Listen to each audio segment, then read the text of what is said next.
Hello दोस्तों, नमस्कार। मैं भी एक आप सभी का एक बार फिर से बहुत बहुत स्वागत करता हूं आपके अपने इस यूट्यूब परिवार में। तो आप सब कैसे हैं? उम्मीद करता हूं आप सब अच्छे होंगे, स्वस्थ होंगे और आप सभी की आरआरबी ग्रुप डी एग्जाम 2025 की तैयारी बहुत अच्छी तरीके से चल रही होगी। तो साथियों, आज की इस सेशन में रीजनिंग के दमदार पेपर को डिस्कस करेंगे। 25 क्वेश्चनों का ये पेपर होने वाला है और आप सभी का सही करने का टारगेट 25 क्वेश्चन में से 15 क्वेश्चन होगा। तो आज के इस रीजनिंग के सारे प्रश्न इंपॉर्टेंट क्वेश्चन होंगे, जैसा कि आरआरबी ग्रुप डी के एग्जाम के पिछले वर्षों में पूछे गए थे। तो साथ ही जैसा कि इसमें आप देख रहे होंगे, जो आरआरबी ग्रुप डी एग्जाम 2025 की भर्ती है, इस पे केस चल रही है सुप्रीम कोर्ट में। इसमें घमासान युद्ध चल रही है रेलवे भर्ती बोर्ड प्लस सुप्रीम कोर्ट यानी कोर्ट में। तो इसमें यूट्यूब पे कई सारे ऐसे चैनल है जो कि साथ ही आपको फेक न्यूज़ देने का प्रयास करें। वो तो केवल भाई इसी पे ही वीडियो बना रहे हैं। उनका डेली एक वीडियो जरूर आता है कि आज आरआरबी ग्रुप डी एग्जाम में केवल आईटीआई वाले एग्जाम देंगे, 10th वाले नहीं देंगे। और कुछ ऐसे जो भाई कि बोल दे रहे हैं कि ये भर्ती ही कैंसिल होने वाली है। तो आपको साथ ही इस सभी से दूर रहना है मेरे भाई। इस पे देखिए हम कोई वीडियो नहीं बनाते हैं क्योंकि इस पर अभी कुछ न्यूज आया ही नहीं है। जब तक कि 28 मार्च को पूरी तरह से क्लियर नहीं हो जाता है कि इसमें आईटीआई वाले एग्जाम देंगे या 10th वाले एग्जाम देंगे, तभी साथ ही इस पर हम लोग वीडियो बनाने का प्रयास करेंगे। वैसे आपके साथ हम या अपना टाइम वेस्ट नहीं करेंगे, तो आपका तो सबसे मेन टाइम है इस समय, क्योंकि आप साथ इसमें तैयारी करें। इस सब से न्यूज़ देखेंगे तो आपका टाइम वेस्ट होगा, आपका दिमाग फालतू का खराब होगा। आप जानते हैं वैसे तो 21 मार्च को न्यूज आने वाली थी कि इसमें क्या होगा, लेकिन नहीं आई। तो फिर भी इस पर कई सारे वीडियो बन गए। फिर हमने देखा 24 मार्च यानी कल भी कुछ न्यूज आने वाली थी, लेकिन इस पर भी नहीं। कुछ नोटिस वायरल होती है जिसपे कि जो वकील होते हैं ना, वो थोड़ा सा क्लिप वीडियो डाल देते हैं, तो वहीं से उठाकर वो वीडियो बना देते हैं कि आज ऐसा हुआ, आज वैसा हुआ। और साथ ही जैसा कि आप सभी को मालूम, 28 मार्च को पूरी तरह से क्लियर होने वाला है कि इस ग्रुप डी के एग्ज़ाम 2025 में क्या होने वाले हैं। केवल आईटीआई वाले एग्ज़ाम देंगे या 10th वाले देंगे या दोनों लोग एग्ज़ाम देंगे। तो ये पूरी तरह से क्लियर होगा भाई 28 मार्च को। तो आपको अभी इससे दूर रहना है। आज 25 मार्च, 26, 27, 28 को पूरी तरह से क्लियर हो जाएगा, यानी इसी महीने में पूरी तरह से क्लियर हो जाएगा। तो अभी आपको क्या करना है दोस्त, आपको पढ़ाई पे बहुत अच्छी तरीके से फोकस करना है, क्योंकि आप देखे होंगे पिछले 1 से 2 दिन पहले जो एएलपी की न्यू वैकेंसी का एक न्यूज वायरल हुई थी, जिसमें मतलब वो अब क्या हुई, वो ऑफिशियल न्यूज सच हो गया भाई। और वो वैकेंसी आ चुकी। आप लोग फॉर्म 10 अप्रैल से फिलअप करना स्टार्ट कर देंगे। पहले तो भाई रेलवे का कोई ऐसा न्यूज होता है ना कि पहले वायरल होता है, ऑफिशियली वायरल नहीं होता है, लेकिन बाद में जो वायरल न्यूज रहता है ना, वही सेम ऑफिशियल पे भी सही हो जाता है भाई। तो इसी तरह आपने देखा होगा जो रेलवे ग्रुप डी का एग्जाम डेट को लेकर था, पहले बहुत तेजी से वायरल हुई थी, लगभग 3 से 4 हफ्ते पहले, जो कि भाई 12 जून से बताया जा रहा है कि एग्जाम स्टार्ट होगी 5 अगस्त को। भाई लगता है ये भी क्लियर हो जाएगा, क्योंकि 28 मार्च को जैसे ही क्लियर होगी तो रेलवे भर्ती बोर्ड थोड़ी सख्त होगी, क्योंकि स्टूडेंट पे काफ़ी उनका दिमाग खराब हो चुका है, क्योंकि स्टूडेंटों ने ही ऐसा काम किया है ना दोस्त। तो आपको अब तैयारी में ज़बरदस्त रखनी है और अपने आप को एकाग्र फोकस के साथ अब अपनी तैयारी रखनी है, क्योंकि भाई अभी इसका एग्ज़ाम डेट बहुत जल्दी हो जाएगा। आपको जल्दी एग्ज़ाम डेट मिल जाएगा और उसी दिन एग्ज़ाम भी हो जाएगा। 12 जून को मान के चलिए आपका एग्ज़ाम हो सकता है मेरे भाई। ओके, तो अब आपको कैसे तैयारी करना है, जैसा कि रेलवे ग्रुप डी के एग्जाम में जो पैटर्न होते हैं, वो जीके का 20 क्वेश्चन, रीजनिंग का सबसे अधिक 30 क्वेश्चन, मैथ का 25 क्वेश्चन, साइंस का 25 क्वेश्चन, टोटल 100 क्वेश्चन मिलेंगे, 100 नंबर का, एक क्वेश्चन 1 नंबर का। टाइम इस बार 90 मिनट मिल रहा है मेरे भाई। नेगेटिव मार्किंग 1/3 का, 3 गलत करेंगे तो 1 सही में से जाएगा। ये 1/3 का नेगेटिव मार्किंग का सिस्टम है। ओके दोस्तों, ध्यान से आज की सेशन सवाल करेंगे और अब हम लोग बहुत अच्छी तरीके से तैयारी पे जुट जाएं, क्योंकि अब एग्जाम डेट आपको जल्दी देखने को मिल जाएगा। ओके दोस्त, तो आप लोग इस फालतू न्यूज़ से दूर रहें, बस अपनी पढ़ाई फोकस कीजिए। जो भी कुछ न्यूज़ आती है दोस्त, हम आपको शेयर कर देंगे, बहुत अच्छी तरीके से समझा देंगे। ओके, तो चलिए सेशन को स्टार्ट कर देते हैं। तो डेली क्लास सुबह 8 बजे, एक 11:30 am पे, शाम को 6 PM पे। जो साथी शाम को 4 PM पे क्लास आती थी, अब वो डेली शाम को 6 PM पे आएगी। ये हमारी डेली क्लास की टाइमिंग रहेगी और शाम को 7:30 PM पे reasoning class as it is रहेगी। तो चलिए आज का पहला प्रश्न हल करते हैं। उस विकल्प का चयन कीजिए जो प्रश्न चिन्ह को प्रतिस्थापित करेगा, जैसे FL अनुपात BH, डबल अनुपात RY NU GM। यहाँ पे डबल अनुपात दिख गया, यानी पहले आपको FL का रिलेशन BH से देखना है। चलिए, जैसे FL का रिलेशन क्या है, BH, तो इसको आसान बनाने के लिए आप कैसे हल करते हैं, हर एक अक्षर का नंबरिंग कर देते हैं। F होता है 6 नंबर, L होता है 12 नंबर, B होता है 2 नंबर, H होता है 8 नंबर। देखिए 6 से 2 यानी 6 में -4 किया 2 बन गया। फिर 12 से 8 यानी इसमें भी देखिए 12 में से 4 घटा देंगे तो 8 बन जाएगा, यानी इसमें तो -4 किया है। अब सेकंड का भी चेक कर लेते हैं, आर वाई और एन यू का।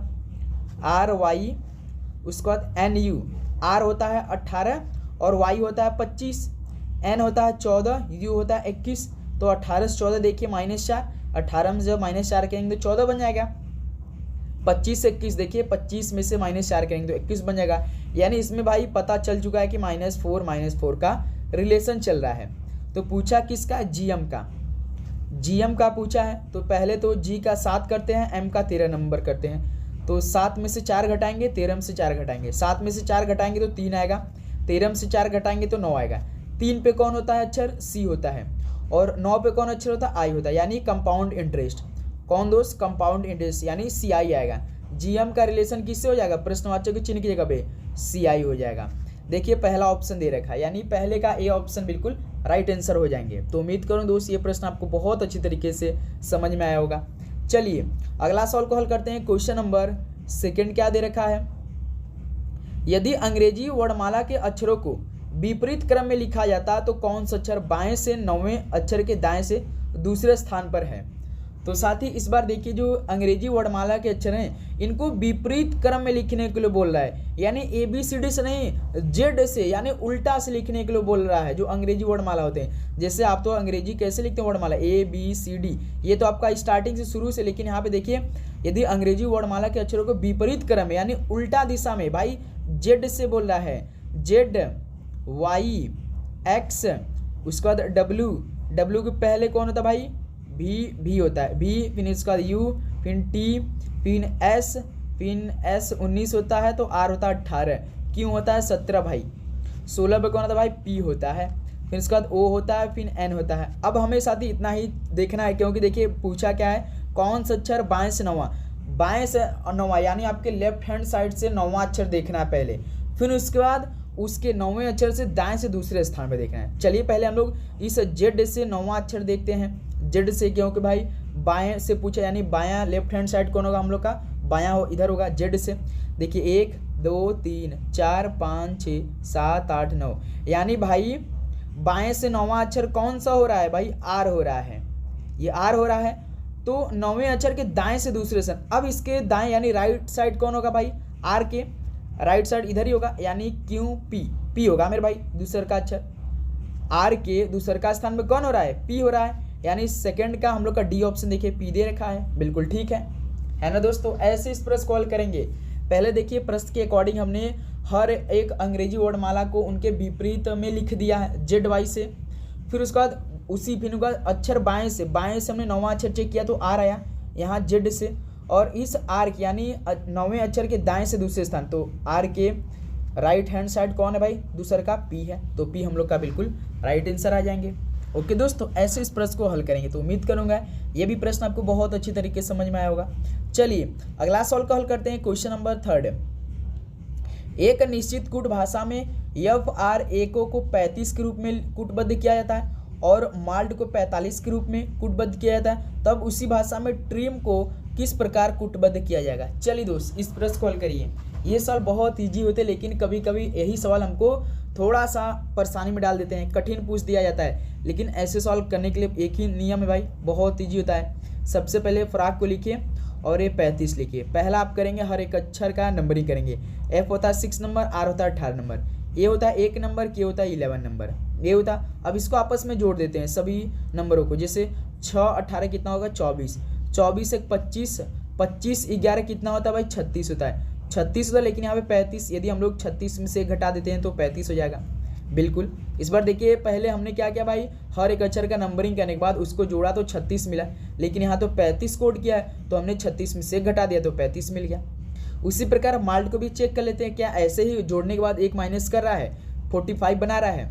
जैसे देखते हैं MALT, माल्ट को 45 लिख रहा है, तो M होता है 13, 1 होता है 1, L होता है 12, T होता है 20, 13 1 14, 14 और 12 कितना होता है 26, 26 20 46। देखिए 46, अब इसमें से माइनस 1 कर देंगे तो 45, यानी भाई बिल्कुल सेम प्रोसेस लगा रहा है, यानी हर एक अक्षर का नंबरिंग करने के बाद जोड़ने के बाद उसमें से जितना आ रहा है टोटल -1 करने के बाद कोड किया है।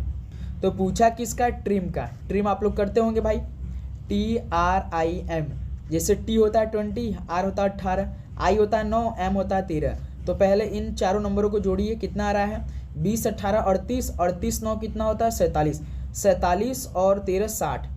यानी सभी को जोड़ने पर कितना आ रहा है दोस्त, टोटल करने पर 60 आ रहा है। तो 60 में से घटा देंगे तो कितना होगा 59, क्योंकि प्रश्न ऐसा किया था, जो ये कोड किया था। तो सभी को जोड़कर -1 किया, तो हमने भी भाई सभी को जोड़ा, फिर उसके बाद -1 किया, तो हमें 59 प्राप्त हुआ। यानी इस सवाल का देखिए सी ऑप्शन 59 बिल्कुल राइट आंसर हो जाएंगे। ओके दोस्त, तो चलिए आप सभी एक सवाल हमें बताइए कि रोल का क्या होगा। रोल बताइए, इसका आंसर क्या होगा, नंबर बताएंगे। चलिए कमेंट करके फटाफट आप सभी साथी बताएंगे। चलिए अगला सवाल कॉल करते हैं, क्वेश्चन नंबर 4 देखिए। निम्नलिखित समीकरण को सही बनाने के लिए किन दो चिन्हों और संख्याओं को परस्पर बदलने की आवश्यकता है। तो साथी इस बार आपको चिन्ह को भी बदलना है और नंबर को भी बदलना है। कहाँ पर बदलना है, इस समीकरण में बदलना है और ये 3 के बराबर लाना है। यानी LHS बराबर RHS लाना है, यानी 3 = 3 करना है। यहाँ पे देखिए 3 दिया है ना, इक्वल के बराबर भाई आगे, तो यही आपको 3 बराबर 3 लाना। कैसे, पहला ऑप्शन से, दूसरे का ऑप्शन से, तीसरे के ऑप्शन से, चौथे ऑप्शन से। यानी पहला ऑप्शन जैसे दिया आपका डिवाइड मल्टीप्लाई और 2 5, यानी आपको भाई डिवाइड की जगह मल्टीप्लाई, मल्टीप्लाई की जगह डिवाइड और 2 की जगह 5, 5 की जगह 2। ये चिन्ह को भी बदलना है और नंबर को भी बदलना है इस समीकरण में, यही समीकरण में। उसका तो हल करना है, देखना है कि 3 आंसर आ रहा है। चलिए पहला ऑप्शन उठाते हैं हम लोग, डिवाइड और यहाँ पे मल्टीप्लाई है और उसका 2 और 5 है। चलिए 2 की जगह 5 पर, देखिए यहाँ समीकरण 2 से स्टार्ट किया है, तो पहले भाई हम लोग 2 की जगह 5 रखेंगे, प्लस 8 है। 8 के बाद देखिए भाग है, भाग को भाई गुणा में चेंज करना है। देखिए 8 के बाद भाग है तो गुणा में चेंज करना है, क्योंकि पहला ऑप्शन देखिए भाग और गुणा है। तो भाग की जगह गुणा, गुणा की जगह भाग, और 2 की जगह 5, 5 की जगह 2 रखना है। फिर उसके बाद देखिए यहाँ पे 5 है, 5 की जगह 2 रखेंगे भाई। फिर देखिए यहाँ पे कितना है, गुणा है, गुणा की जगह भाई हम लोग भाग को रखेंगे, कितना है 4 है। 4 के बाद देखिए माइनस है, -6 बराबर 3। अभी हमारा समीकरण बन चुका है पहले ऑप्शन के अनुसार। अब इसको हम लोग बॉडमस नियम लगाएंगे इसमें। जैसे देखिए 5 + 8 गुणा 4 का भाग 2 में जाएगा नहीं, पॉइंट में आ जाएगा, 0.5 आएगा। तो इसको हम क्या करते हैं भाई 2/4 के रूप में लिख देते हैं, भाग तो ऐसे ही होता है, -6 बराबर 3। अब देखिए दोस्त आप कैसे हल करेंगे भाई, देखिए 2 1 कम 2, 2 दूना 4 है ना। जब 2/4 है, 2 1 कम 2, यहाँ से 1 और 2 दूना 4 और 2 चौका 8, ये 8 भी चला जाएगा भाई, 2 से भाग करेंगे जब 8 में तो 4 बार में। अब देखिए यहाँ से 5 + 4 बचा, और देखिए यहाँ से भाग भी काम हो गया और मल्टीप्लाई का भी काम हो चुका है। जब आप लोग 4 का मल्टीप्लाई 1 में करेंगे तो 4 ही आएगा, ऊपर देखिए 4 1 तो 4 ही आएगा। तो यहाँ से देखिए 5 + 4 9, 9 में से 6 घटा दीजिए, बराबर यहाँ पे 3 है, तो 9 में से 6 घटाएंगे 3। यानी यह पहला ही ऑप्शन साथ ही रखने से हमें आंसर प्राप्त हो चुका है। पहला ही हमें ऑप्शन रखने से प्राप्त आंसर हो चुका है, यानी भाग और गुणा को आपस में बदलने पर और 2 और 5 को आपस में बदलने पर 3 बराबर 3 आ चुका है, 3 LHS बराबर 3 RHS आ चुका है। 4 का ये ऑप्शन बिल्कुल राइट आंसर हो जाएंगे। तो ऐसे इस तरह का सवाल आप हल करेंगे आप अपने शिफ्ट में। ओके दोस्त, चलिए अगला सवाल को हल करते हैं। क्वेश्चन नंबर 5 क्या दे रखा है, श्वेती अपनी कक्षा में ऊपर से 46वें और नीचे से 46वें स्थान पर है। कक्षा में कितने छात्र हैं बताइए, इसका फार्मूला बताइए। फार्मूला क्या होते हैं, कक्षा में कितने छात्र हैं, इसका टोटल आप कैसे निकालेंगे। जैसे ऊपर से दिया है, नीचे से दिया है। जैसे देखिए श्वेती अपनी कक्षा से ऊपर से 46वें, तो भाई ऊपर के 46वें स्थान को जोड़ दीजिए और नीचे से 46वें स्थान को जोड़ दीजिए और इनमें से 1 माइनस कर दीजिए। तो 46 46 92, 92 से -1 91। यही फार्मूला होता है मेरे दोस्त। जब भी आपसे सवाल पूछे कि ऊपर से, मान लीजिए यहीं पर रहता है कि ऊपर से 15वें स्थान पे है और नीचे से 18वें स्थान पे है, तो कक्षा में कितने छात्र होंगे, तो सिंपल 15 + 18 को जोड़िए और -1 कर दीजिए। 15 18 आपका 33 होता है, 33 में से 1 घटा देंगे तो 32 हो जाएगा। तो ऐसे प्रश्न हल करेंगे, यही फार्मूला होता है टोटल निकालने के लिए भाई। ऊपर से स्थान प्लस नीचे से स्थान -1, यही फार्मूला होता है। तो हमने भी भाई देखिए श्वेती अपनी कक्षा में ऊपर से 46वें स्थान पर थी और नीचे से 46वें स्थान पे। तो पहले हमने 46 को जोड़ा, उसके बाद -1 किया तो 91 प्राप्त हो चुका। यानी इस सवाल का कक्षा में कितने छात्र होंगे? 91 होंगे। ये ऑप्शन यहाँ से बिल्कुल राइट आंसर हो जाएंगे। चलिए दोस्त अगला सवाल को हल करते हैं। क्वेश्चन नंबर 6 क्या दे रखा है? निम्नलिखित अनुक्रम में ऐसे कितने 7 हैं जिनके ठीक बाद में 9 और ठीक पहले 5 नहीं है? यानी भाई साहब आपको 7 देखना है, लेकिन 7 कैसा देखना है? ठीक बाद में 9 है, यानी ठीक बाद में 9 है, लेकिन उसके ठीक पहले 5 नहीं होना चाहिए। ये समीकरण आपको देखना है मेरे दोस्त। 7 के बाद तो 9 होना चाहिए, लेकिन उसके पहले 5 नहीं होना चाहिए। ऐसा 7 आपको देखना है। चलिए हम लोग 7 को ढूंढते हैं भाई। तो देखिए पहला 7 यहाँ पे स्टार्टिंग में तीसरा नंबर पे दिया है, तो 7 तो है। 7 के ठीक बाद देखिए 9 है, लेकिन उसके पहले यहाँ पे भाई 5 नहीं है, तो ये हमारा पहला मिल चुका है। 1 है, 179, बिल्कुल ठीक है, बिल्कुल 1 तो मिल चुका है ना, जो प्रश्न बोला जिस अकॉर्डिंग। जैसे कि ऐसे कितने 7 है जिनके ठीक बाद में 9 है, लेकिन ठीक पहले 5 नहीं होना चाहिए। तो देखिए 179 है जिसके ठीक पहले 9 है, लेकिन उसके पहले 5 नहीं 1 है।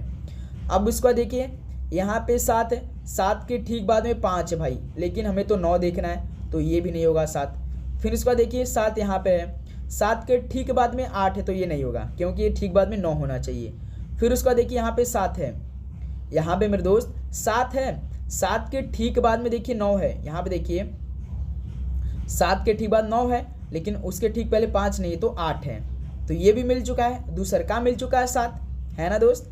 अब देखिए यहाँ पे फिर से लास्ट में 7 देखिए 579 देखिए 7 के ठीक बाद में 9 है, लेकिन उसके पहले भाई 5 आ जा रहा है, तो ये तो समीकरण नहीं होगा। यानी ऐसे 2 7 हमें मिल रहे हैं मेरे दोस्त, ऐसे 2 7 मिल रहे हैं, एक तो 179 और एक 879, है ना दोस्त। तो यहाँ से सी ऑप्शन 2 7 मिल रहे हैं, तो हमारा सी ऑप्शन बिल्कुल राइट आंसर हो जाएंगे। ओके दोस्त, तो कोई दिक्कत इस प्रश्न कॉल करने में? बिल्कुल नहीं, बहुत अच्छा आप सभी के जवाब आ रहे हैं। चलिए दोस्त अगला सवाल को हल करते हैं। क्वेश्चन नंबर 7 को, इस श्रृंखला में अगली संख्या ज्ञात कीजिए। 18, 45, 72, 99, 126। बताइए क्या होगा इस प्रश्नवाचक चिन्ह की जगह पे? 18, 45, 72, 99, 126। बताइए। देख रहे हो सीरीज बढ़ रही भाई, यानी कुछ ना कुछ इसमें अधिक मल्टीप्लाई किया होगा या जोड़ा होगा, कुछ ना कुछ किया होगा। बताइए कैसे बना भाई? देखिए 18 से 45, 45 से डायरेक्ट 72, 72 से 99, 99 से डायरेक्ट 126। तो भाई देखिए इसमें क्या किया, 18 से 45 किया, तो 18 में ऐसा क्या जोड़ेंगे आपकी 45 बन जाएगा। तो आप यदि 27 को जोड़ेंगे तो 45 बन जाएगा। फिर देखिए यदि 45 में आप लोग फिर से 27 जोड़ेंगे तो 72 बन जाएगा। फिर यदि आप लोग 72 में 27 को जोड़ेंगे तो 99 बन जाएगा। फिर आप लोग यदि 99 में 27 को जोड़ेंगे तो 126 बन जाएगा। सीरीज देखिए 27 27 27 बनाकर हर एक नंबर को कोड किया है। तो लास्ट में 126 में हम लोग 27 को जोड़ देते हैं।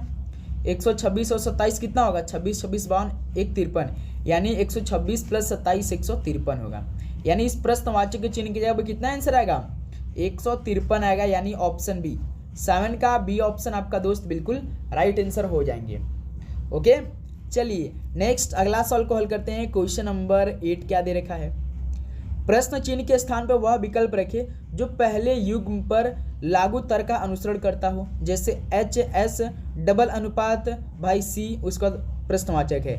यानी पहले आपको एच और एस का रिलेशन देखना है, क्योंकि इसके बीच में देखिए डबल अनुपात दे रखा है। इसका मतलब पहले आपको एच और एस का समीकरण को हल करना है।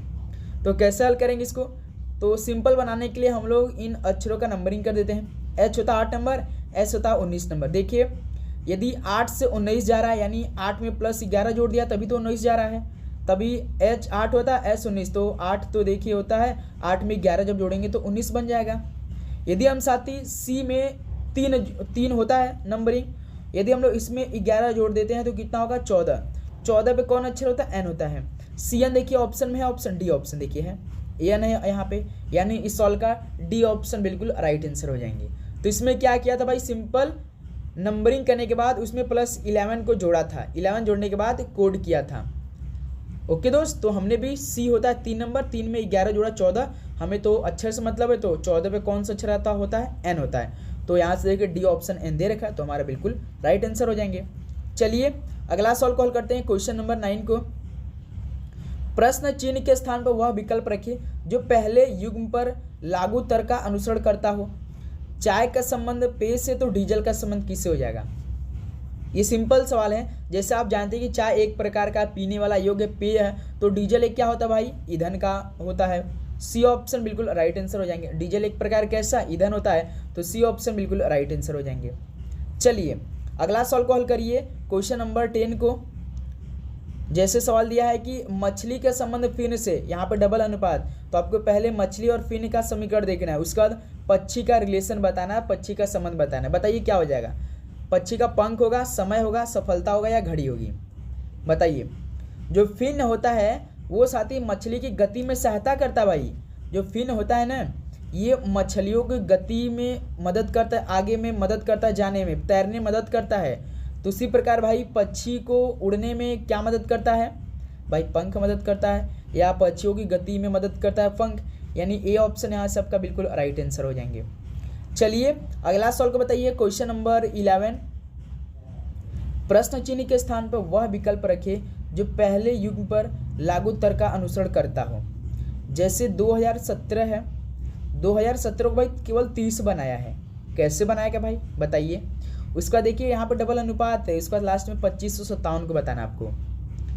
2017 से 30 बनाया है, तो कैसे बनाएगा बताएंगे दोस्त? भाई 2017 से 30 काफ़ी आपको कम नहीं लग रहे हैं भाई? बहुत कम लग रहे हैं भाई, लेकिन कैसे? देखिए, तो पहले आप लोग इस तरह का सवाल हल करने के लिए जो ये 2017 है ना, आपस में इन नंबरों को ब्रेक करके जोड़िए, जिससे 2 + 0 + 1 + 7 को जोड़ेंगे तो कितना आएगा? 2 1 3 और 7 10। तो 10 से इस बार 30 आपको बनाना है, तो 10 में 3 का मल्टीप्लाई कर देंगे तो 30 बन जाएगा। सिंपल भाई। 2017 को हर एक नंबर को ब्रेक किया, फिर इसको आपस में जोड़ा, जोड़ने पर 10 आया, 10 में 3 का मल्टीप्लाई कर दिया तो 30 बन गया। ओके दोस्त। तो अब उसी प्रकार हम लोग 2557 में लगाएंगे। 2557 सबसे पहले इन चारों नंबरों को आपस में जोड़ेंगे, 2 5 5 7, कितना आएगा? 2 5 2 7, 7 5 12, 12 7 19, 5 5 10, 7 17 2 19, यानी 2557 को ब्रेक करने के बाद नंबरों को जोड़ा तो 19 आए। 19 में 3 का मल्टीप्लाई कर देंगे तो कितना होगा? 57 होगा। यानी देखिए डी ऑप्शन, 11 का डी ऑप्शन क्या हो जाएगा? बिल्कुल राइट आंसर हो जाएंगे। सिंपल सवाल था दोस्त भाई। हर एक नंबर को ब्रेक करने के बाद आपस में जोड़ा, उसके बाद 3 का मल्टीप्लाई किया। तो हम आप सभी से पूछना चाहेंगे, आप बताइए हमें कि 3132 कितना होगा? 3132 का कितना आंसर होगा? चलिए बताइए कमेंट करके। यहाँ पे प्रश्नवाचक चिन्ह है, बता दीजिए आप लोग फटाफट बताइए 3132 का कितना आंसर आएगा। चलिए नेक्स्ट अगला सवाल को हल करते हैं दोस्त, क्वेश्चन नंबर 12। निम्नलिखित श्रेणी में अगली संख्या ज्ञात कीजिए। 8 17 35 62 98। 8 17 35 62 98। चलिए प्रश्नवाचक चिन्ह है, बताइए प्रश्नवाचक चिन्ह की जगह कितना आंसर आएगा? फटाफट हल करेंगे दोस्त। तो देखिए 8 से 17, यानी इसमें 9 को जोड़ा, फिर 17 से देखिए 35, तो इसमें भाई प्लस 18 को जोड़ दिया है। 35 से 62, तो इसमें देखिए प्लस 27 को जोड़ा है। फिर देखिए 62 से 98, यानी इसमें मेरे दोस्त 36 को जोड़ा। अब देखिए 9 का गुणज देखिए, 9 के 9 दूनी 18, 9 3 27, 9 चौका 36, यानी 9 का पहाड़ा चल रहा है, 9 का टेबल चल रहा है, तो 9 चौका 36, अगला 9 5 45 हो जाएगा। तो 98 45 कितना होगा? जोड़ेंगे तो 143 हो जाएगा। यानी इस प्रश्नवाचक चिन्ह की जगह कितना आंसर आएगा? 143 होगा। देखिए सी ऑप्शन दे रखा है, इसमें 9 का गुणज चल रहा है, तो 12 का सी ऑप्शन बिल्कुल राइट आंसर हो जाएंगे। चलिए नेक्स्ट अगला सवाल को हल करते हैं, क्वेश्चन नंबर 13। एक निश्चित कूट भाषा में यदि हार्म को 811 813 के रूप में कूटबद्ध किया गया है, तो फेट को उसी भाषा में कैसे कूटबद्ध किया जाएगा? तो साथी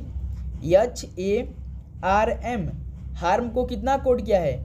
8 1 18 13, यही कोड किया है। तो यदि आप ध्यान से अक्षर को देख रहे होंगे तो H का नंबरिंग होता है भाई 8, और A का नंबरिंग भी होता है 1, R का नंबरिंग होता है 18, M का नंबरिंग होता है 13। यानी जो अक्षर दिया है सेम साथ ही उसी का नंबरिंग किया है। जो अल्फ़ाबेट होते हैं, अंग्रेजी के वर्णमाला होते हैं, जो अक्षर जिस नंबर पे आते हैं, जैसे H 8 नंबर पे आता है, A 1 नंबर पे आता है, R 18 नंबर पे और M 13 नंबर पे, बस साथ ही उन्हीं अक्षरों का नंबरिंग किया है। तो पूछा किसका है? फेट का पूछा है। FATE, एफ होता है 6 नंबर, ए होता है 1 नंबर, टी होता है 20 नंबर, ई होता है 5 नंबर, यानी 61,205। 61,205 ऑप्शन सी देखिए दे रखा है 61,205, यानी सी ऑप्शन यहाँ से आपका बिल्कुल राइट आंसर होने वाले हैं। चलिए दोस्त अगला सवाल को हल करते हैं। Question number 14। आप लोग इस प्रश्न को हल करेंगे, आप सभी साथी इस 14 नंबर के सवाल को हल करेंगे। श्रृंखला में अगली संख्या ज्ञात करना है। 8, 20, 44, 92, 188। भाई साहब 8 से 20, 20 से 44, 44 से 92, 92 से 188। चलिए हल करें आप लोग फटाफट, 1 मिनट आपके पास समय इस प्रश्न को हल करने के लिए। क्या आंसर आएगा? तो मेरे दोस्त देखिए 8 से 20 यानी 8 दूना 16 प्लस 4 20, 20 दूनी 40 प्लस 4 44, 44 दूनी 88 प्लस 4 92, 92 दूना 376, 92 दूना कितना होता भाई? 92 दूना पहले कितना होगा? 2 दूना 4, 2 18, 184, 184 प्लस 4 188 हो जाएगा। तो उसी प्रकार लास्ट में 188 में 2 का मल्टीप्लाई करेंगे और 4 को जोड़ देंगे। पहले 2 का मल्टीप्लाई 188 में करेंगे तो कितना आएगा? 2 8 16 के 6, 2 8 16, 1 17 का 7, 1 2 1 कम 2 1 3, यानी 376, और इसमें प्लस 4 करेंगे तो 380 होगा। तो इसमें सीरीज किस में चला था? Multiply 2 plus 4, multiply 2 plus 4, multiply 2 plus 4, इस सीरीज में चला। तो हमने भी 188 में पहले 2 का मल्टीप्लाई किया, जितना है उसमें 4 को जोड़ दिया, जो कि 380 आंसर सी ऑप्शन बिल्कुल राइट आंसर हो जाएंगे। तो 14 का सी ऑप्शन बिल्कुल राइट आंसर हो जाएंगे। चलिए दोस्त अगला सवाल बताइए। Question number 15। एक कूट भाषा में यदि मिंट को PHDQW के रूप में कुटित किया जाता है तो उस भाषा में लेजर का कूट क्या होगा?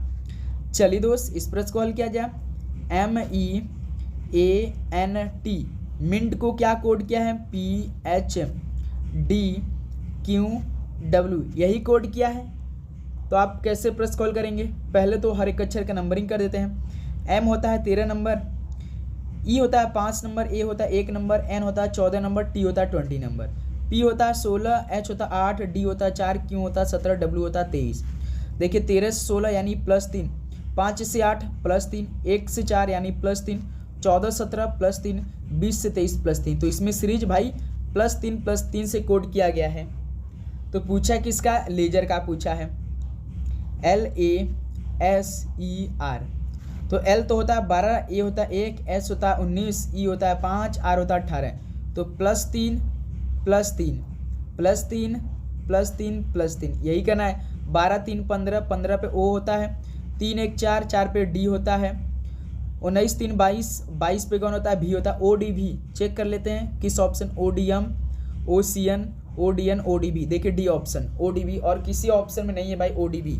सभी ऑप्शन में या तो M है या तो N है या तो N है, केवल D ऑप्शन में ODV है। तो आपको पूरा हल करने की ज़रूरत नहीं है, तो D ऑप्शन आपका बिल्कुल राइट आंसर आ चुके हैं। ओके चलिए नेक्स्ट अगला सवाल को हल करिए। क्वेश्चन नंबर 16 देखिए।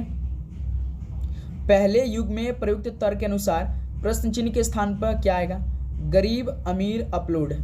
बता दिए दोस्त इस प्रश्नवाचक के चिन्ह की जगह पे कितना आंसर आ रहा है? गरीब का संबंध अमीर से है तो भाई अपलोड का संबंध किससे हो जाएगा? यहाँ पे डबल अनुपात है, यानी आपको पहले गरीब अमीर का रिलेशन देखना है। तो भाई गरीब अमीर एक दूसरे क्या है? विलोम शब्द है। तो अपलोड डाउनलोड, क्या दोस्त? अपलोड डाउनलोड एक दूसरे क्या है भाई? विलोम शब्द, यानी ए ऑप्शन होगा। अपलोड का विलोम क्या होगा? डाउनलोड हो जाएगा। ए ऑप्शन यहाँ से बिल्कुल राइट आंसर हो जाएंगे। चलिए दोस्त नेक्स्ट अगला सवाल कॉल करते हैं। क्वेश्चन नंबर 17 देखिए। एक व्यक्ति ने अपनी पत्नी से कहा, आप जिस महिला को तस्वीर में देख रही वह आपके पत्नी की इकलौते पुत्र के माता की माता है। वह व्यक्ति महिला की तस्वीर से किस प्रकार संबंधित है? बताइए दोस्त, मोस्ट इंपॉर्टेंट सवाल है। तो साथ ही इस तरह के यदि सवाल आपके पेपर में आ गया तो आप जानते हैं क्या करेंगे, जैसे ऑप्शन में भी जाएंगे एक बार। जैसे देखिए पहला दामाद है, भांजा, भतीजा, दादा, नाना, ममेरे, चचेरे, मौसे से फुफरे। देखिए डी ऑप्शन तो होगा नहीं पहली बात तो, क्योंकि इसमें 4 ऑप्शन दे रखे हैं। फिर साथ ही अब आपको प्रश्न में जाना है, इसमें भी 2 ऑप्शन है। तो जो इसमें होता है ना कि एक ही केवल जो शब्द रहता है अक्षर रहता है वही अधिकतर 90% सही ऑप्शन था, जैसे दामाद। तो चलिए अब हम लोग हल करते हैं। जैसे एक व्यक्ति ने अपनी पत्नी से कहा, यानी एक जो व्यक्ति है मान लीजिए इसको हम महेंद्र अपने पत्नी से बोल रहा है, अपनी पत्नी से बोला, आप जिस महिला को तस्वीर में देखो आपके पति यानी अपने की खुद की बात कर रहा है भाई, है ना दोस्त। जैसे बोला है ना, देखिए एक व्यक्ति ने अपनी पत्नी से कहा, आप जिस महिला को तस्वीर में देख रहे हैं वह आपके पति यानी अपने की बात कर रहा है, अपने पति की पत्नी यानी खुद की बात कर रहा है। इकलौते पुत्र यानी अपने बेटे की बात कर रहा है, अपने बेटे की बात। इकलौते पुत्र की माता यानी बेटे की माता ये हो जाएगी उसकी खुद की पत्नी की माता, यानी भाई मान लीजिए आप यहाँ पर हैं, आप यहाँ पे हैं, आपकी पत्नी है और आपका बेटा है। जो बेटा है इसकी आप पिता हैं और ये माता है। तो इस बेटे का जो मम्मी है यानी ये है, इनकी मम्मी क्या लगेंगी, यानी आपके पति की मम्मी आपकी क्या लगेंगी, बता दीजिए। तो वह व्यक्ति महिला की तस्वीर से किस प्रकार संबंधित, वही सवाल पूछ रहा है। यानी आपके पत्नी की जो मम्मी है वो आपको क्या बुलाती हैं, दमादी बुलाएंगे कि नहीं, बताइए। ये ऑप्शन बिल्कुल राइट आंसर। सवाल को समझिए। एक व्यक्ति ने अपनी पत्नी से कहा, आप जिस महिला को तस्वीर देख रहे वह आपके पति यानी अपनी खुद की बात कर रहा है, पति की पत्नी यानी अपनी पत्नी की बात कर रहा है, इकलौते पुत्र यानी अपने बेटे की बात कर रहा है, की माता यानी अपने उस मम्मी अपने पत्नी की माता है। वह व्यक्ति महिला की तस्वीर से किस प्रकार संबंधित होगा, भाई आपके पत्नी की मम्मी क्या लगेंगी, आपको क्या बुलाएंगे, आप उनसे किस प्रकार संबंधित आएंगे, तो दामाद के रूप में। बताइए दोस्त, ये ऑप्शन बिल्कुल राइट आंसर हो जाएंगे। तो उम्मीद करूँ दोस्त ये प्रश्न भी आपको बहुत अच्छी तरीके से समझ में आया होगा। अपने आप को रखिए मेरे दोस्त, आसान सवाल हो जाएगा। अपने आप को कहीं भी अगर इस तरह का सवाल ब्लड रिलेशन का दिख गया तो अपने आप को रख दीजिए, आसान बन जाएगा वो। चलिए नेक्स्ट अगला सवाल को देखते हैं, क्वेश्चन नंबर 18 को। निम्नलिखित प्रश्न में दिए गए विकल्पों में से संबंधित अक्षरों का चयन कीजिए। देखिए ई अनुपात एन, यहाँ पे डबल अनुपात है, एम है, फिर अनुपात है और यहाँ पे प्रश्नवाचक चिन्ह है। तो देखिए ई होता है 5, एन होता है 14। तो भाई देखिए 5 से 14 यानी +9 करके बनाया है। उसी प्रकार यदि हम लोग एम 13 नंबरिंग करने के बाद इसमें +9 करते हैं तो कितना आता है, 13 9 22 होता है। 22 पे कौन अक्षर आता है, भी आता है। देखिए भी ऑप्शन दिया है, बिल्कुल दिया बी ऑप्शन, तो बिल्कुल राइट आंसर। इसमें समीकरण में बहुत ईजी लगाया था भाई, सिंपल सा +9 ऐड करने के बाद उस अक्षर में कोड किया था। तो इसी प्रकार एम का पूछा था तो एम होता है 13, 13 में हमने 9 जोड़ा, 9 में 22 जोड़ा, 22 पे हमने भी देखा तो हमारा ऑप्शन भी दिया है, यानी ठीक ऑप्शन है। ओके दोस्त, चलिए अगला सवाल को हल करिए, क्वेश्चन नंबर 19। यदि संख्या 83, 56, 47 प्रत्येक विषम अंक में 2 जोड़ा जाए और प्रत्येक सम अंक में से 3 घटाया जाए तो इस प्रकार बनी नई संख्या में बाएं से दूसरे और दाएं से दूसरे अंक का योग कितना होगा। भाई साहब चलिए प्रश्न के अकॉर्डिंग पहले हर एक नंबर को नया नंबर बनाते हैं। जैसे 83, उसका 56, 47 स्टार्टिंग में क्या बोला है, विषम अंक में 2 जोड़ा जाए, यानी विषम अंक में 2 जोड़ना है। विषम अंक देखिए इसमें 3 है, 2 जोड़ना है। 5 भी विषम अंक होता है। विषम अंक क्या होता है, जो 2 से ना कटे उसी को विषम अंक बोलते हैं, तो इसमें 2 जोड़ना है। फिर उसके बाद देखिए 7 भी भाई एक विषम अंक होता है तो इसमें भी 2 जोड़ेंगे।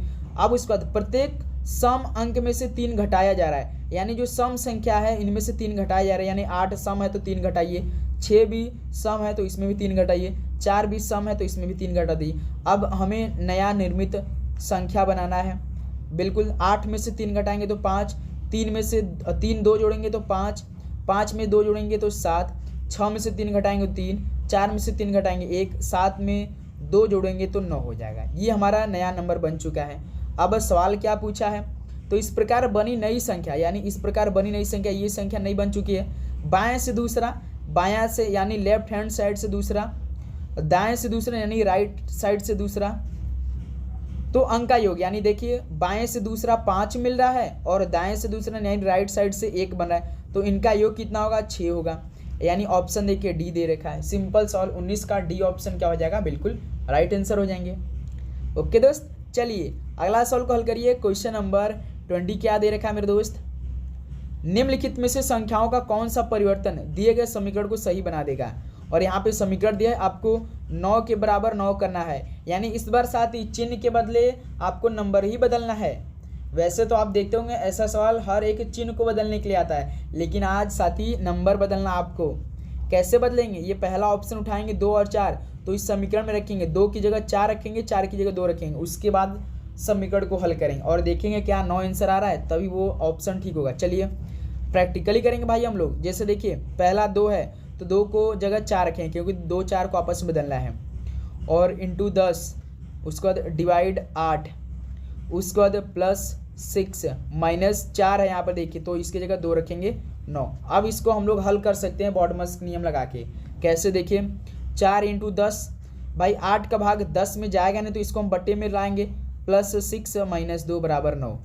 अब कुछ काटा जाए, जैसे देखिए 4 दूना 8, 4 एकम 4 दूना 8, फिर 2 पंजे 10 यानी 5, नीचे कुछ नहीं बचा, 5 एकम 5, 5 + 6 - 2 = 9।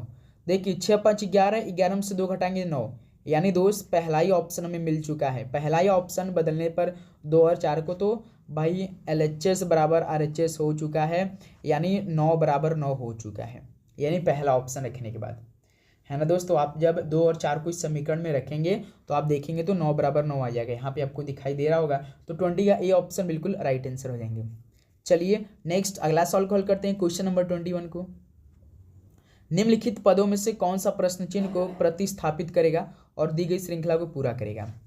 जैसे यहाँ पर देखिए 15M दे रखा है, 17P दे रखा है, 20S दे रखा है और 25 भी दे रखा है। तो इस तरह का सवाल हल करने का तरीका हमने आपको क्या बताया, सबसे पहले आपको नंबर पे चले जाना है, सबसे पहले नंबर पे चले जाना है। जैसे देखिए 15 17, 17 से 20, 20 से 25, यानी 15 17 पहले 2 जोड़ा, फिर 17 से 20 जाने के लिए 3 जोड़ा 17 में, फिर 20 से 25, 20 से 25 जाने के लिए +5 जोड़ा। देखिए +2 +3 +5, यानी भाई 2 का गैप दिखाई दे रहा है, यानी ये क्या है भाई 2 3 5, ये तो भाई एक अभाज्य संख्या चली है, तो 5 के बाद अभाज्य संख्या कौन आती है 7। यदि हम लोग 25 में 7 जोड़ देंगे तो कितना होगा 32। देखिए ऑप्शन दिया है 32, बिल्कुल दिया है 32। ए को काटिए क्योंकि 37 दिया है, सी को काटिए क्योंकि 31 दिया। अब देखिए हमें या तो बी ऑप्शन होगा या तो ऑप्शन डी होगा, क्योंकि 32 32 यहाँ पे जेड है, यहाँ पे वाई है। अब हमें साथी अक्षर पे जाने की जरूरत है। एम देखिए, पी देखिए, एस देखिए, भी देखिए। तो एम देखिए दोस्त कितने नंबर का होता है भाई 13 नंबर का होता है। पी कितने नंबर का होता है 16 नंबर का। एस 19 नंबर का है ना दोस्त, और भी देखिए 22 नंबर का। तो आप इसमें ध्यान से देख रहे होंगे तो भाई देखिए 13 से 16, 16 से 19, 19 से 22, यानी इसमें +3 करके भाई अक्षरिंग को कोड किया है, +3 करके।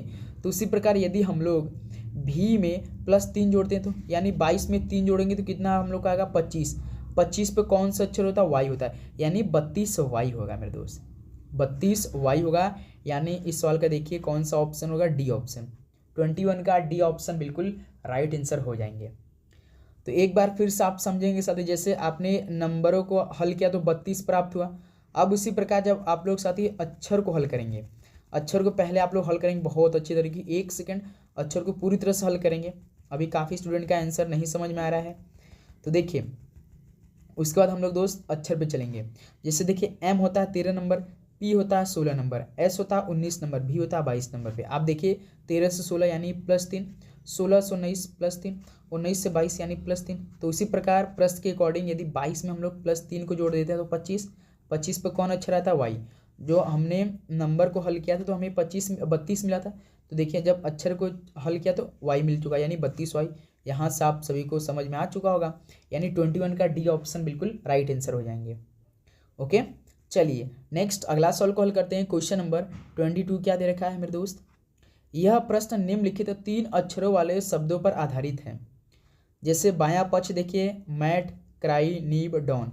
दाएं, यदि प्रत्येक शब्द में प्रत्येक अक्षर को अंग्रेजी वर्णमाला के क्रम में अगले अक्षर से बदल दिया जाए तो इस प्रकार बने कितने शब्दों में कोई स्वर नहीं होगा। यानी दोस्त ये आपसे बोल रहा है सवाल कि जो 3 अक्षरों वाले शब्द हैं, जैसे कि MAT है, उसके बाद क्राई है, उसके बाद नीब है, उसका डॉन है। तो इसमें बोल रहा है कि यदि प्रत्येक शब्द में प्रत्येक अक्षर को अंग्रेजी वर्णमाला के क्रम में, यानी जो अंग्रेजी वर्णमाला जैसे आपका ABCD होता है, इसके अनुसार अगले अक्षर से बदल दिया जाए। यानी जो M है ना, M के अगला वाला अक्षर आपको लिखना है इसमें प्रश्न के अकॉर्डिंग। जिससे बोला देखिए अक्षर को अंग्रेजी वर्णमाला के क्रम में अगले अक्षर से बदल दिया जाए। यानी M के बाद कौन सा अक्षर आता है मेरे दोस्त, N आता है। A के बाद कौन आता है, B आता है। T के बाद कौन आता है, STU होता है। अब देखिए इसको भी हर एक अक्षर बदलना है। C को D में चेंज करना है, यानी C के बाद देखिए D आता है, R के बाद S आता है, Y के बाद Z आता है। फिर देखिए एन के बाद ओ आता है, आई के बाद जी आता है, बी के बाद सी आता है, डी के बाद ई आता है, ओ के बाद पी आता है, एन के बाद ओ आता है। अब साथी अब हमारा प्रश्न बना है अगले अक्षर से बदल दिया, यानी प्रश्न के अकॉर्डिंग बन चुका है। तो इस प्रकार बने कितने शब्दों में कोई स्वर नहीं होगा, यानी स्वर का मतलब आप समझते हैं, जो ए ई आई ओ यू, इन 3 अक्षरों में आपको वो शब्द 3 वाला देखना है जिसमें कोई भी स्वर नहीं आ रहे। यानी ये जो ए ई आई ओ यू है, इन 5 में से कोई भी अक्षर उन 3 वाले अक्षर में नहीं आना चाहिए। जैसे पहला हम लोग चेक करेंगे एन बी यू, देखिए यू तो इसमें एक स्वर आ रहा है बिल्कुल।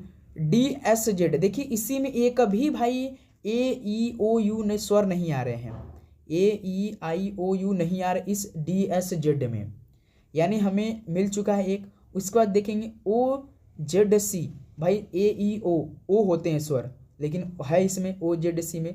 फिर इसका ई पी ओ, ई तो भाई खुद ही ए ई, ये तो है स्वर, यानी केवल एक साथी ऐसा अक्षर है भाई डी एस जेड में जो कि इसमें कोई भी भाई स्वर नहीं है, केवल एक अक्षर में मिला है, यानी इस सवाल का सी ऑप्शन बिल्कुल राइट आंसर हो जाएंगे। ओके दोस्त, तो ऐसे इस प्रश्न हल करेंगे, उम्मीद करूँ ये भी प्रश्न आपको बहुत अच्छी तरीके से समझ में आया होगा। चलिए अगला सवाल को हल करते हैं, क्वेश्चन नंबर 23। देखिए 24 घंटे के प्रारूप में 7:45 बजे का संकेत कैसे दिया जाएगा, बताइए दोस्त। 24 घंटे के प्रारूप में 7:45 बजे, आप जानते हैं जैसे कि हम लोग घरों में बोलते हैं कि 7:45 बज रहा है, 7:15 बज रहा है, तो उसको मतलब उतना टाइम क्या होता है 24 घंटे के प्रारूप में। जैसे हम बोलेंगे आपसे कि हमारी क्लास 7:15 बजे आएगी, तो कितने बज के कितने मिनट पे आएगी बताइए। हम आपसे बोल रहे हैं कि आज रीजनिंग क्लास मान लेते हैं 7:15 बजे आएगी, तो कितने टाइम पे आएगी, कितने मिनट बजकर कितने मिनट पे, तो 7:15 जैसे 8:15 बजे तो 8:15। जैसे हम बोल दें कि हमारी क्लास 11:15 बजे आएगी, तो 11:15। ये होता है दोस्त 15:15 जुड़ जाता है। ओके, अब उसी तरह 7:45 बजे, जैसे हम बोलें कि हमारी आज की क्लास 7:45 बजे आएगी, तो 7:45 पे 15 मिनट कम मेरे दोस्त, 15 मिनट कम। और यदि हम पूछते, हम आपसे कह दें कि हमारी आज की क्लास पौने कितने बजे आएगी, 8:45 बजे आएगी, यानी 8:45 पे आएगी। यानी क्या बोला, 24 घंटे के प्रारूप में 7:45 बजे का संकेत कैसे दिया जाएगा, तो 19:45, यानी 12:07 19:45, यानी 12:07 7:45, यानी 23 का ए ऑप्शन यहाँ से बिल्कुल राइट आंसर हो जाएंगे। चलिए नेक्स्ट अगला सवाल को हल करिए, क्वेश्चन नंबर 24। देखिए यदि शब्द कन्फर्म के प्रत्येक अक्षर को वर्णानुक्रम में व्यवस्थित किया जाए तो कितने अक्षरों की स्थिति अपरिवर्तित रहेगी। यानी जो कन्फर्म है, आपको ये अंग्रेजी वर्णमाला के क्रम में सेट करना है मेरे दोस्त। जो पहले अच्छा है, जैसे आप लोग छोटे से बड़े सेट करते हैं, उसी प्रकार अक्षर को भी स्टार्टिंग से के एंडिंग तक जाना है। जैसे पहला अक्षर देखिए, ए है, इसमें नहीं है, बी नहीं है, सी है, लेकिन देखिए सी है, पहला ही अक्षर में मिल चुका भाई, जो कि मूल शब्द से अपने पोजीशन में नहीं बदला। उसके बाद कौन आएगा, C D E F, F है, एफ है, जी एच आई है, उसके बाद H I M, H I J K L M, देखिए एम है, फिर उसके बाद एम भी है तो एम भी, फिर उसके बाद कौन है भाई, ओ हो जाएगा, ओ हो जाएगा, फिर उसके बाद आर हो जाएगा। देखिए केवल एक ही अक्षर भाई मिला है जो कि मूल शब्द से अपने स्थिति में अपरिवर्तित रहा है, वो अक्षर नहीं चेंज हुआ। सी जो कि मूल शब्द में था, वही नया निर्मित अक्षर बनाने के बाद भी सेम पोजीशन दे रहा है, यानी यहाँ से बी ऑप्शन देखिए 1 हो जाएगा। ओके दोस्त, उम्मीद करूँ ये भी प्रश्न आपको बहुत अच्छी तरीके से समझ में आया। ऐसे ही प्रश्न हल होते हैं मेरे दोस्त। चलिए नेक्स्ट अगला सवाल हल करिए, क्वेश्चन नंबर 25। देखिए निम्नलिखित संख्या श्रेणी का संदर्भ लीजिए और प्रश्न का उत्तर दीजिए। जैसे भाई ये नंबरों का श्रृंखला एक बहुत लंबा चौड़ा दे रखा है, ऐसी कितनी विषम संख्याएं हैं, विषम संख्या जिनमें से प्रत्येक के ठीक पहले एक विषम संख्या और ठीक बाद एक सम संख्या है। भाई इसमें आपको एक विषम संख्या देखना है, विषम संख्या तो देखना है, लेकिन वो विषम संख्या देखना है जिसके ठीक पहले एक विषम संख्या खुद होना चाहिए और ठीक बाद में एक सम संख्या भी होनी चाहिए। विषम संख्या तो देखना है, उसके पहले भी विषम संख्या होना चाहिए और उसके बाद लेकिन सम संख्या होना चाहिए, वो विषम संख्या देखना है। चलिए तो हम लोग विषम संख्या की ओर बढ़ जाते हैं। तो देखिए 5 तो विषम संख्या, लेकिन इसके पहले कोई नंबर है तो ये नहीं होगा। फिर देखिए 3 भी क्या होती है, विषम संख्या, तो ठीक पहले एक विषम संख्या है, बिल्कुल 5 है विषम संख्या, और ठीक बाद में सम संख्या, बिल्कुल देखिए 3 के बाद 6 क्या है सम संख्या, यानी 536 हमें पहला विषम संख्या मिल चुका। 3 विषम संख्या है, इसके पहले भी देखिए 5 विषम संख्या और ठीक बाद में भी एक सम संख्या, यानी पहला हमें विषम संख्या मिल चुका है। अब दूसरा का विषम संख्या कहाँ पर है भाई, 3 है। देखिए इस 3 के आगे और पीछे देखिए दोनों ही भाई जगह अगल बगल दिशाओं में भाई सम ही संख्या है, तो ये तो विषम संख्या होगा नहीं, क्योंकि ठीक पहले एक विषम संख्या होना जरूरी है और ठीक बाद में एक सम संख्या होना जरूरी है। उसके बाद मेरे दोस्त कौन सा इसमें आपको दिखाई दे रहा है, फिर यहाँ पे देखिए 3 फिर से है, 3 के बाद में एक भाई सम संख्या, लेकिन उसके पहले 0 है जो कि एक समी संख्या, ये भी नहीं होगा। फिर मेरे दोस्त देखिए 5 के देखिए ठीक बाद में सम संख्या, ठीक पहले भी सम संख्या, यानी ये भी नहीं होगा, क्योंकि ठीक पहले एक विषम संख्या होना चाहिए और ठीक बाद में एक सम संख्या होने की जरूरी है। फिर उसके बाद यहाँ पे हम बढ़ेंगे, देखिए यहाँ पे 250 को देखिए आप लोग, 250 जैसे 5 के बाद 0 भाई एक सम संख्या, फिर इसके पहले भी एक सम संख्या, जो कि ये भी नहीं होगा, क्योंकि ठीक पहले एक विषम संख्या और ठीक बाद में एक सम संख्या होना है। अब इसके बाद देखिए एक 9 है, 9 क्या है, विषम है, 9 के ठीक बाद एक तो सम संख्या लेकिन पहले भी सम संख्या, यानी 0 9 96 भी नहीं होगा, यानी केवल एक ही विषम संख्या हमें मिला दोस्त, कि जो उसके ठीक पहले एक विषम संख्या और ठीक बाद में एक सम संख्या है, यानी केवल एक मिला, यानी बी ऑप्शन इस वाला का देखिए एक आपका बिल्कुल राइट आंसर हो जाएंगे। ओके दोस्तों, ऐसे ये प्रश्न होता है, ऐसे प्रश्न होता है। तो अब बताइए दोस्त कि ये 25 क्वेश्चन हमने तो कंप्लीट कर लिए, आप सभी कितना स्कोर बना। फाइनली 25 क्वेश्चन कंप्लीट हो चुके हैं बहुत अच्छी तरीके से। तो उम्मीद करूँ दोस्त आपको हर एक प्रश्न बहुत अच्छी तरीके से समझ में आया होगा। कोई भी डाउट हो तो कमेंट करके आप जरूर पूछिए मेरे दोस्त, किसी भी प्रश्न पे आपको डाउट लग रहा हो तो आप हमें जरूर पूछिए, हम उसका रिप्लाई बहुत अच्छी तरीके से करेंगे। ओके दोस्त, तो चलिए सेशन को यहीं पर समाप्त करते हैं। तो कोई भी प्रश्न पे डाउट तो आप कमेंट करके जरूर पूछें, और जो इसमें रेलवे ग्रुप डी की भर्ती केस में चल रही है उससे आपको दूर रहना है। 28 तारीख को सब कुछ क्लियर हो जाएगा, इसलिए देख रहे हैं कोई भी स्टूडेंट अपनी तैयारी नहीं करे भाई, केवल इधर उधर की बातें करें, वो 28 मार्च का वेट करें। कोई बात नहीं दोस्त, हम भी वेट करें, सब कोई वेट करें, देखते हैं क्या होता है, निर्णय क्या होता है, भर्ती रद्दी होती है या इसमें इंक्रीजमेंट होती है वैकेंसी की, या केवल ITI वाले एग्जाम देंगे या केवल 10th वाले, देखा जाएगा, जो होगा सामने आएगा। ओके दोस्तों, चलिए सेशन को यहीं पे समाप्त कर लेते हैं। मिलते हैं कल सुबह 8 बजे एक दमदार सेशन के साथ। सभी को जय हिंद, वंदे मातरम, पढ़ाई करते रहिए, ऑल द बेस्ट, धन्यवाद।